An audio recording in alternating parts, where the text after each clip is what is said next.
As the Roaring Twenties were drawing to an end, so too was an era of relative prosperity for many Americans.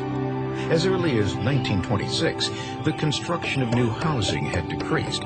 Businesses had too much inventory and too few buyers. Nevertheless, an optimistic America wanted to believe that the good times would last forever, pointing to fortunes that were being made on the stock market. Even people with little money to spare wanted in on the action, and stockbrokers readily agreed to sell shares on margin, where they would lend citizens money to buy stock. These investors figured the stock's price was bound to go up and up, allowing them to pay back the stock's original price tenfold. The constantly rising price of stocks cast a spell over the nation. Noon-hour traffic stood still as people eagerly awaited news of their improved finances. Even distinguished Yale University economist Irving Fisher made a bold speculation. The nation is marching along a permanently high plateau of prosperity. But the simple fact was that the price paid for many stocks was unduly out of proportion to the actual profitability of the companies who issued them, creating the illusion of increased value.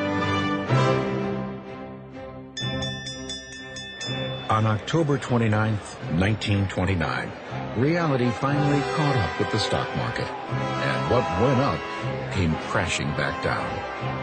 Panicked investors sold 16 million shares in a single day, many for just pennies a share. Millions of other stocks went unsold entirely on that afternoon, known as Black Tuesday. In just a matter of hours, the stock prices took such a nosedive that any gains made over the previous year vanished. The market's collapse was the most distressing downturn in the history of the New York Stock Exchange. So distressing, in fact, a number of investors committed suicide rather than face financial ruin. Black Tuesday may have signaled the start of the Great Depression, but the collapse of the stock market wasn't the only cause of the nation's financial woes.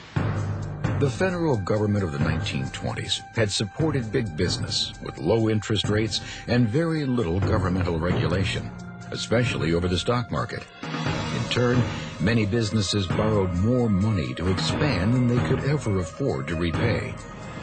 High tariffs that had kept American business owners happy because they kept foreign-made products out of the U.S. unfortunately meant many European countries were unable and increasingly unwilling to buy American-made products. For instance, Germany was barely able to pay the World War I reparations she owed, and high tariffs like the Hawley-Smoot Tariff Act, passed by Congress in 1930, only made matters worse. The tariff's goal was to protect American farmers and manufacturers, but it backfired. America found itself unable to sell her farm goods and manufactured products abroad. World trade in turn faltered as foreign countries imposed severe tariffs of their own in retaliation. Many key industries were struggling even before Black Tuesday. Throughout the boom times of the Roaring Twenties, agriculture had been in a tailspin. The textile, steel, automobile, and railroad industries were also beginning to feel the pinch. As the unemployment rate increased, most families bought even less.